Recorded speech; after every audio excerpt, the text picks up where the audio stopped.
Welcome to HQ Live. I'm Kim Sandberg, and today with me I have Chris Sousa. He is one of our national educators. Chris, where are you from? I am living in Arizona right now, but I am from Massachusetts originally. All right, and I love that. I love that about him. It's fun. I love talking with Chris. Today, Chris and I are going to be talking all things Pro Stitcher. Pro Stitcher, pretty awesome. We both love it. Is. What is your favorite Handi Quilter tool? You know, for my finishing favorite quilts? tool has to be the Pro Stitcher. I mean, I can do so much with it. I feel totally the same way. I love the Pro Stitcher. I love the capabilities that it gives, and just the ability to even like try things out before in simulation, which today you'll notice we don't have a machine set up here. We are actually going to be doing a lot of stuff in simulation because we feel like for teaching about it, this is a great way to be able to show you the screen. So today we're going to be talking about resizing, saving our designs, a lot about repositioning. It's one of the #1 things that we get questions about. So, Chris. Yes. First of all, I have a question for you. Tell us a little bit about your quilting background.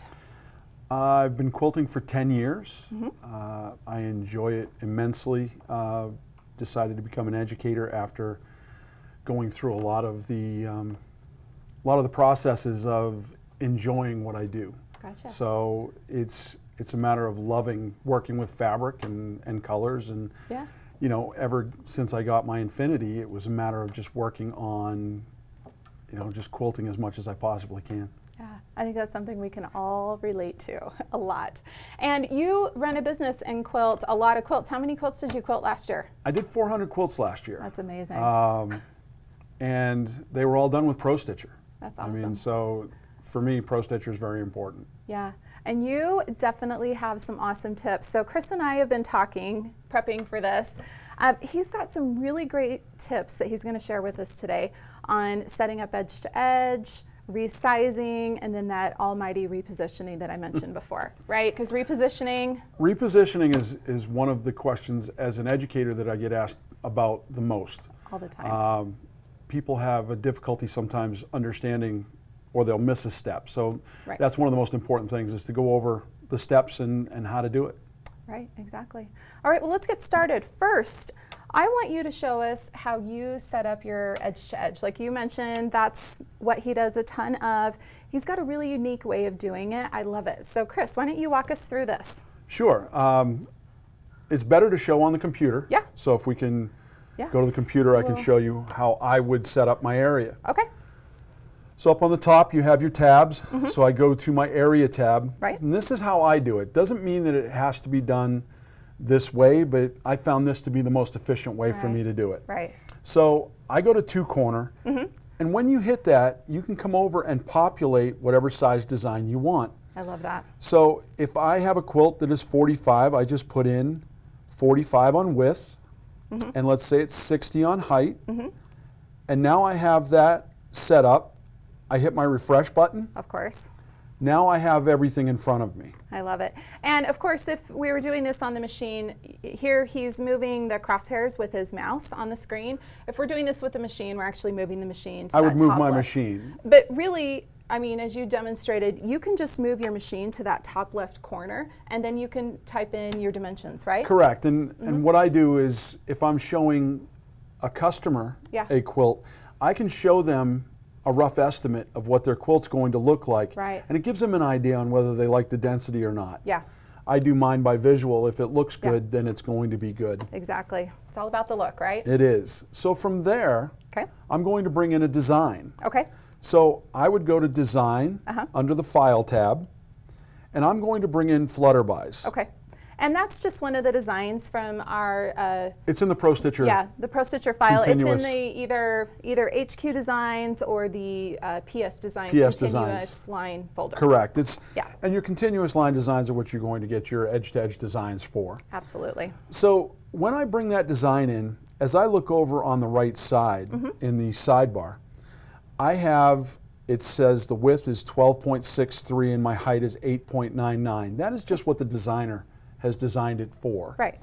So if I know that I want each row to be 10 inches, I can now modify that design. Okay. So I'm going to go up to modify and resize on the ribbon, Perfect.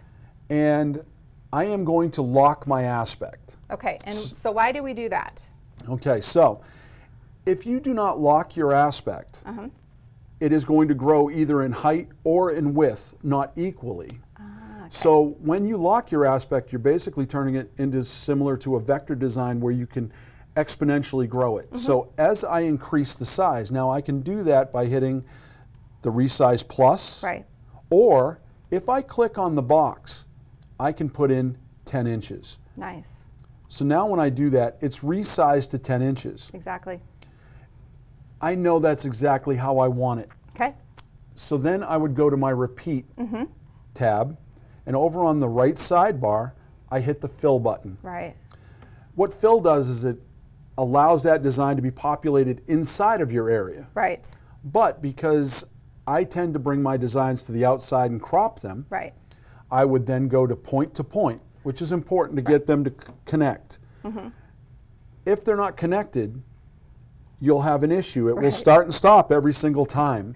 And I think we've all done that at some point, right? Where you started stitching one. Exactly. And it tends to be a little difficult sometimes Yes. if you don't notice it. And that tends to be a question I get sometimes from customers and from students that I've had. Yeah. They'll ask me, my design keeps stopping, and we're going to come up with a solution for that also. Right.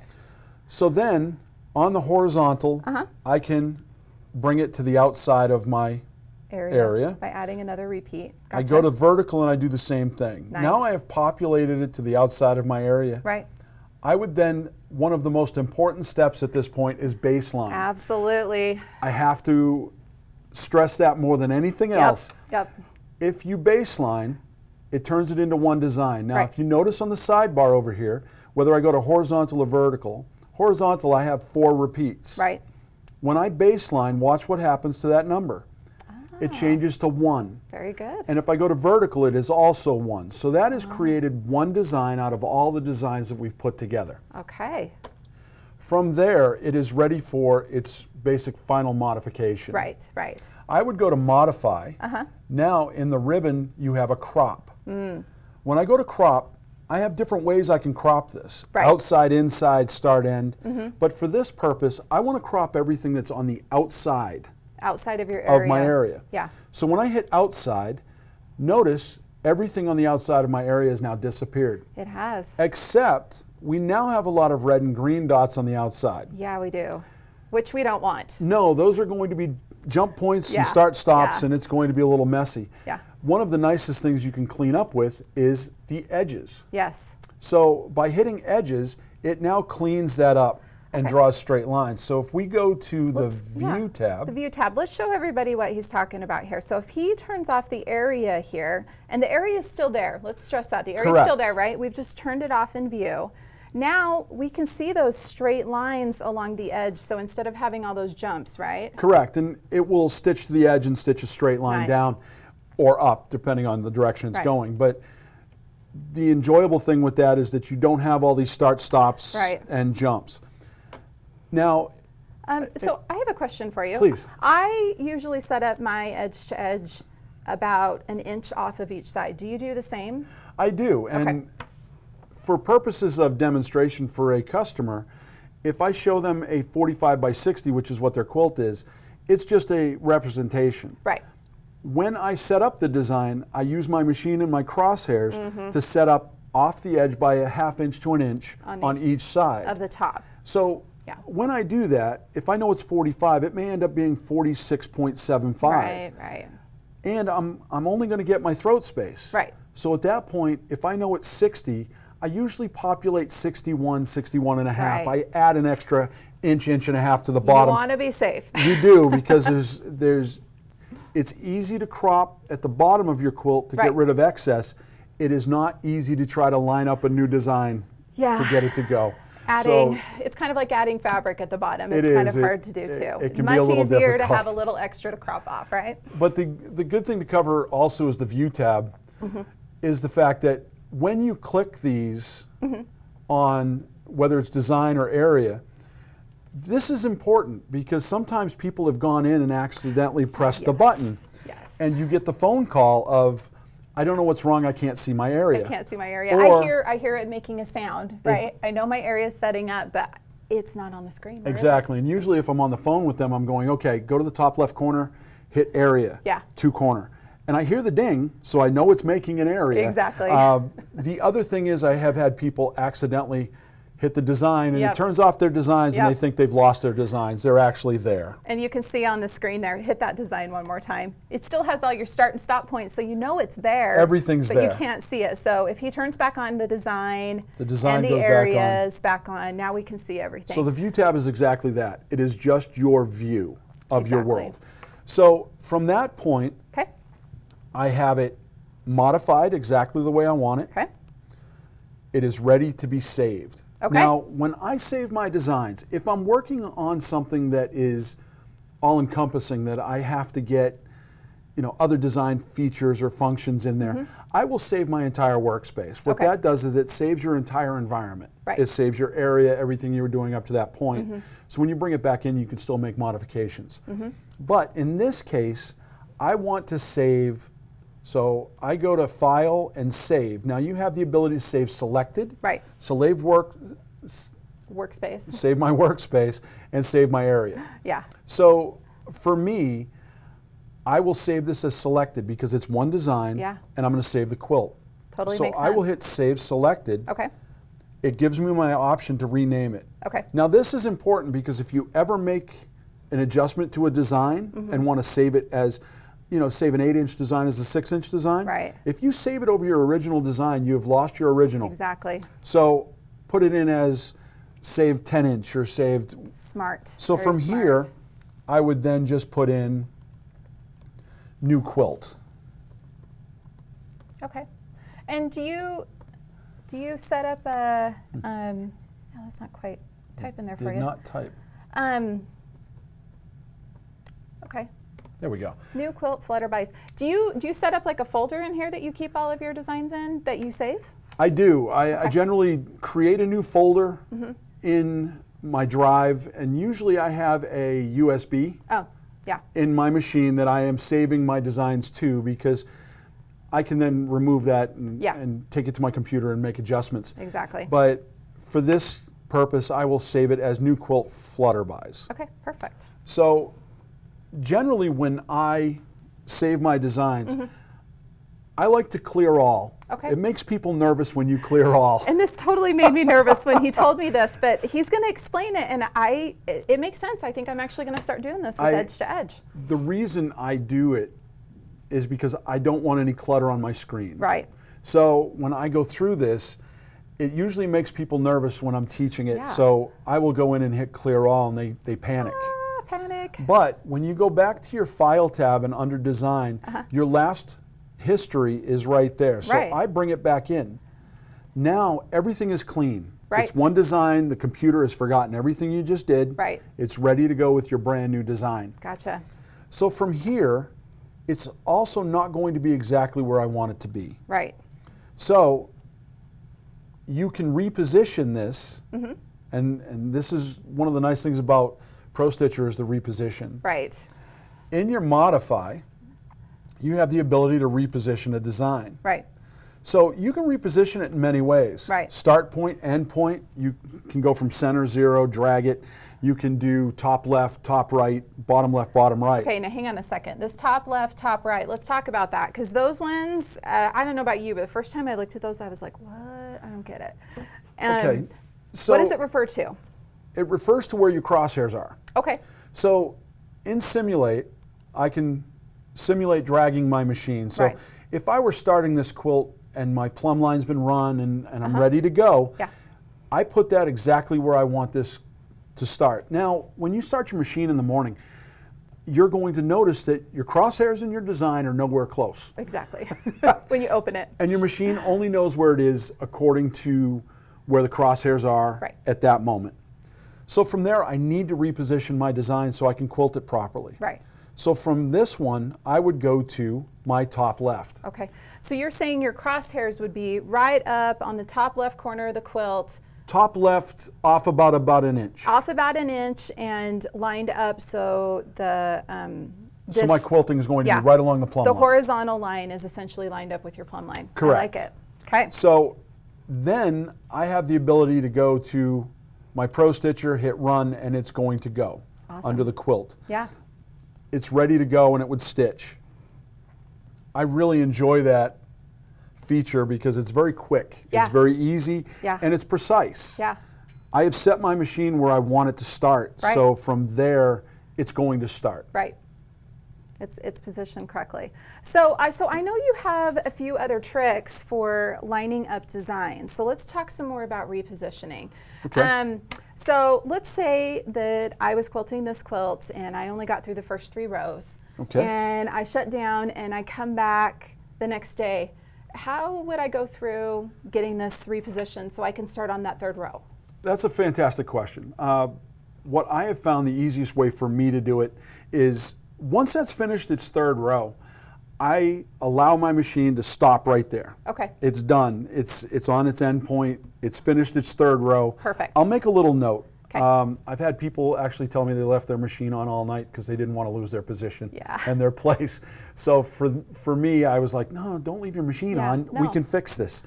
So if I know I've done 3 rows, I have reference points. I know Right. exactly where it is, and my machine Exactly. is stopped on the end point. So if this were the design, which is actually the design that we have, Right. I would, if this is my end point, Right there. Okay. right here, my stitches, this would be exactly where it had stopped. Okay. So from there, I can just go to Pro Stitcher, New Start End, Yeah. and over here we've got the ability on Start and End. Right. So if we look down here, we have our jump points. Right. So I'm going to jump up, Okay. and as you're you watch, moving your stop point. Okay. I am. I always do this with my start point, so I love that you do this a little different than I do. Well, the reason I do it on my stop point is because I've stitched that design. It's ended at Yeah. that stop so point. you just leave your machine right Right where where you it is. ended. Do you drop your needle or anything? I don't. Clip your thread? I don't unless I will not clip my thread. I generally just leave it Okay. because it's on my end point. Yeah. Now my machine doesn't move. My Right. machine's pretty level, and, Yeah. and I don't have any issues. But if my machine's going to move, then I would drop my needle at that Okay. point. Okay. But just to start up the next morning, Right. I'm going to move my jump point, and if you notice on the screen, Yeah. I'm taking it up. Now, I know I did the 3rd row. Right. It's ready to go. Right. So here's a really cool part on your modify and reposition. Okay. You have the ability to do it by start and end point. So if my crosshairs would be where the machine is Right. on the 3rd row. If I hit end point and refresh, it's going to show you that it's brought it exactly where my needle is. Exactly where your needle. And- That end point is exactly where your needle is. You can drop the needle into the quilt and you'll know exactly there. That's so cool. Now, I'm repositioned. Right. I can go back to my Pro Stitcher. I'll take my end point back down to the bottom because I want to finish this quilt. Right. But before I trim my thread or anything and roll my quilt, because that's what we've got Right. to do, Because you still need to advance. I will take this down and I go, oh, I need to start that next one. So that's my 4th start point. Okay. So from there, I can do my trimming of thread. I can drop my needle. I can drag and roll my quilt. Now, where do you drop your needle? Do you do it over on the edge of the quilt? You do it in the middle? Where do you usually do it? You know, to mitigate any possible things, I drop it in the middle because that's a good reference point. I do the same. So by dropping it in the middle, I roll it, everything goes up even, Okay. nice and set. Once I get it, and you also have to make sure that when you're doing that, if you've got a design that goes up and over, or Right. you That don't go to the nests. very bottom point, Right. you go to the bottom point of that row that you can still see the entire next row. Right. Because I have had people that have dragged it up on exactly, and by advancing it up too far, they hit start, and when it goes into the bars, now they're having to reline up. Yeah, exactly. But those are easy to do. So let's look on this quilt right here that we have out here. This is for demonstration purposes. Where would you drop your needle on this one if this is the bottom of the row? You know, I would usually pick a cross point. Okay. So I pick a reference point like here, Where the lines or cross, here, the stitching lines. or here, because I want it to be an exact point. Okay. Because with that exact point, I can go through and use my nudge feature if I'm off by a stitch or two. Yep. I can then zoom right in, use my nudge feature in my reposition to be able to slide that to exactly where I am at that point. I love that. So let's show them how to do that on the screen, because I do the same thing. I find that it gives me a really accurate advancement every time, right? So I'm going to bring the crosshairs over roughly to where that is, and I'm going to zoom in. Okay. And I'm going to pan that over. There you go. So I can zoom right in. And if this is, let me just slide this right to the center. If this is exactly where my needle is, and my needle is exactly on the quilt, yeah, where that is, because that's the point, right where there. those threads cross. So my needle is in the quilt at this point. Right. So but on the screen. On screen, it's off a little bit. Right. So if I want to make sure my design is perfectly lined up, I go back to my modify and my reposition. Now my nudge feature allows me to slide it over. Now it's set at 0.01 because I want it to be fine-tuned. Awesome. But I can slide it over. I love that. Bring it up or down. And you know, I always feel like when you're doing these adjustments, they feel so huge when you're doing them on the screen, but you got to remember they're just teeny tiny. It's a stitch, basically. Yeah, but it makes it so exact, doesn't it? It does. And once that is set, I'm in great shape. Okay. I know that I can go back to my start point and go. Now, if I've broken a thread or I've run out of bobbin or any issues, I can also use that to reline things up and then go back. Okay. The good thing is, if you've had a thread break or a bobbin run out, you can show us how you do that. go to Pro Stitcher. And what I do is I generally go back about 5 or 10 stitches. Okay, from where the thread broke. From where it broke, because it my out. tension may not be perfect. Yeah. I make sure I have 2 tails of thread so I can restart. I find that point. So I would, oh, sorry. Simulate. There you go. If my thread broke, and if I look on the butterfly, it broke somewhere in here, I would just slide this down. Yeah. And I want it to start right there. So if I go New Start End, I can hit the Auto feature. Now, if you notice under Start and End, you can actually do small sections of thread that you need to start and stop. You can actually go from start to stop. Right. And it will tie itself on, tie itself off at the ends. What I like to do here is hit Auto. And if you notice, my crosshairs and the start point are now exactly where I want it to be. Exactly. So I can hit Run. It will tie itself on here, go over the last few stitches just like it did here. And lock it down. It locks those stitches in and recontinues the design. Okay. You know, many times you don't even see it. Yeah, and that's always the goal. I do the same thing. I like to go back a little bit and maybe even try to start maybe where the threads cross or something like that so that you kind of hide it.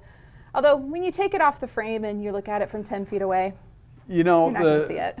that's the funny thing to teach people is, as quilters, we obsess about things because we're looking at it in a microcosm. We're looking at it in a very small section. Yep. Every one of us as quilters know exactly where every mistake on our quilt is. Yeah. The one thing we tend to do is when we're showing somebody the quilt, we go, oh, it's great except for this point right here. Right. Don't look at the tension or don't look at this because it's something that you don't want to draw focus to. But for me, I try to tell people, if you have your quilt and somebody holds it up at 10 feet, can you really see what it is? No, you can't. You know, if it's egregious, yes, you'll fix it. But if it's not, nobody's going to notice it, only you. Yep. So it's fantastic. Yeah. Finished is always better than perfect, right? Isn't that a saying in the quilting world? Yes, it is. And that's why we love Pro Stitcher doing that. Okay, so are Are there any other reposition features that you really like to use that you want to show us? You know, under the repositions, generally I use those features more than anything else. So start point, end point. My start point, my end point, my top left, bottom right, depending on how I'm lining up and where I'm at, if I'm on the bottom of the quilt. Right. Now the only other thing that I like to do from a cropping standpoint is, let's say your quilt ends right here. I don't want to stitch all that down there, or I may be within my 3 or 4 inch. And I don't want to bang into the bars, and I don't want to have any issues. Don't want to risk running over a pin. Exactly. So from there, I go back to my crop. Okay. So I would hit crop. Oops, sorry. I would Except hit my we area. have to have an area first. You got to have an area to crop. So what I would do is, unless you're using start and end points. But. Correct. And that's another thing for another day, because we could talk about how to take an edge-to-edge design, take an element out of it by using your cropping start and stop point. Which is fun to do. So at this point, it doesn't have to be right on. Right. But I go to the bottom of my quilt, hit 2 corner. Hit 2 corner. So do you usually do this maybe about an inch off the bottom of the edge of the quilt too? You know, if I'm at the very bottom of my quilt, I generally will go to within a 1/2 inch. Okay. I really, as long as I can get the whole quilt done. Because sometimes a quilt is not perfectly square. We all know that. It happens to a few of us. It does. I don't know if it happens to everybody, but so from that point, I would simulate taking my machine over here and hit 2 corner. Actually, it should have held 2 corner and 2 corner. There we go. So I can then crop this. Now, when I go to my modify and crop, we're going to do inside this time, because we're cropping the inside of our area. So when I go inside, I will also do edges. Now, there are times that those edges will not draw, and you may have start and stops that you have to deal with. But that is something it's just one of those things that's going to happen. For me, I love this feature. Now, I do want to cover one other thing on the area. So if we undo, which is our favorite button sometimes. Absolutely. Use it all the time. I want to point out that by undoing, if I go to my area, sometimes we don't have the ability to get to the very bottom. Let's say we have a quilt that's populated way long. We made a mistake 5, 6, 7 inches. I want to be able to take and do an area, but I can't get to the very bottom. Because it's... Let's say it's only an inch that I can get to. I've had that happen. I now have still a bunch of things at the bottom. Below that. But what you have the ability to do is click on your area. And you can make that height whatever you want. 45. It doesn't matter, because you're just cropping off the bottom. As long as you have the rest of your bottom cropped off. But I like to cover that because there are people that will say, well, I can't get everything in. You don't have to. Just populate it so it goes completely off. You be the boss. You be the boss and tell it what to do. That's it. I know, and I made the mistake one time of not doing this, and I thought if I just crop out that little strip, it'll work. And my machine tried to jump down underneath it, and that was a whole other... I try not to let my machine go to areas like that, because I don't want it to stress the motors or have anything like that. We don't want any of that. Plus, I didn't want that area to be, stitched down there. That's like where my pins and stuff were. So that's why I was cropping it out. The other thing, just as a caution when you do this, there are times if you have cropped something and you cropped it and it did this row and it has a straight line stitching back this way, you may want to shut your auto jump to 0. Okay, let's show them how to do that. Okay, so if we go up to our settings tab. We come up here, we can go to auto jump, and you can set that at 0. Now that, when you set it there, it's a temporary setting.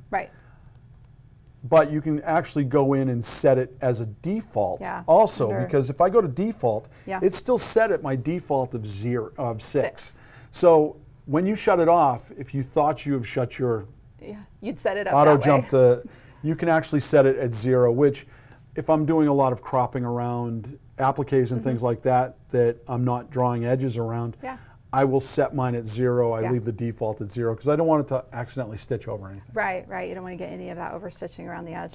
Oh my gosh, well this is so great. You have walked us through like the whole process of doing an edge to edge. So I've got one question for you. Please. This is something that I've started using a lot. Do you ever use drag and drop to reposition without dropping your needle? Have you ever done that? I used to do it in the past. Okay. And if I really need to line up a design quickly, Yeah. I can do that. I can use my finger and drag and drop, but Yeah. I'm still going to use my reposition nudge feature when I do that, because I'm going to drag it with my finger close, Yeah. and then I'm going to refine it. Yeah.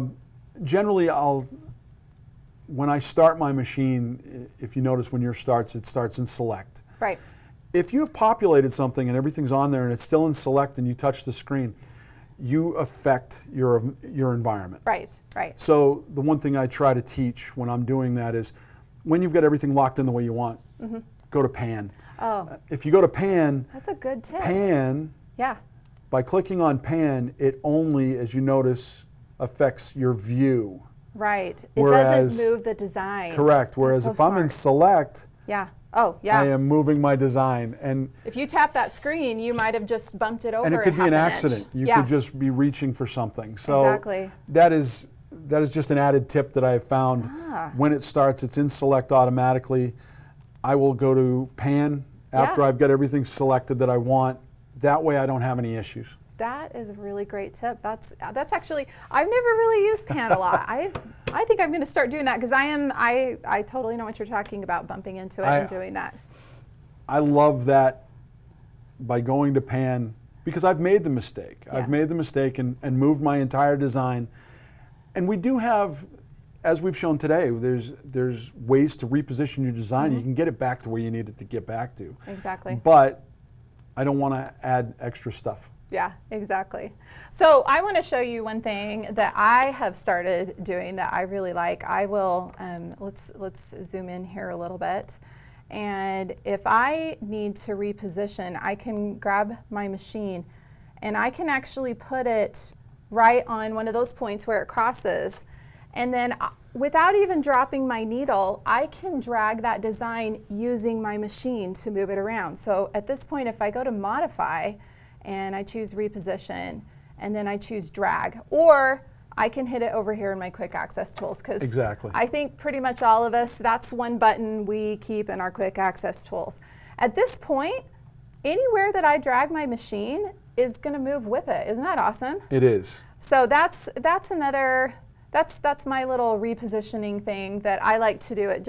I can just drag it and move it really easy. It's really great. So that's my fun, my little tip of the day. And I like that. It's a fun one. Oh, that's fun with our nice big area there. Well, any other words of wisdom you want to share? You know, honestly, just enjoy your quilting. Don't Yeah. stress about it. You know, I teach all of my students at least I try to teach them, don't be afraid of your machine. Practice. If you don't have anything on your machine, put something on there and just practice 10 minutes a day. Yeah. That 10 minutes at a time, will give you all the skills you need. Don't be afraid of it. Just enjoy your quilting. Yeah, just have fun with it. I totally agree. Totally second that. So let's take a minute and talk about the quilt we have in the background here. We let Chris come into the studio and he got to pick a quilt, and he picked this quilt here, which actually is a quilt that I made. It's all done in Pro Stitcher. It's a pattern from So Kind of Wonderful, and I call this one Japanese Water Garden. I used some fun Japanese prints there, but it was a fun quilt to make. We didn't think, we forgot to invite Chris to bring a quilt with him. I generally don't travel with a lot of quilts, so by selecting that, it was nice. I got a chance to select a quilt on the walls, and this is the one that I was drawn to because I really enjoyed the fabrics and I liked the way that the stitching was done, and it really highlights what you can do with Pro Stitcher. Yeah, it's a fun one to do. So, well, thanks for joining all of us. Don't forget to join us next month for another great HQ Live, and be sure and like our video, subscribe, and have fun quilting. Have a great day.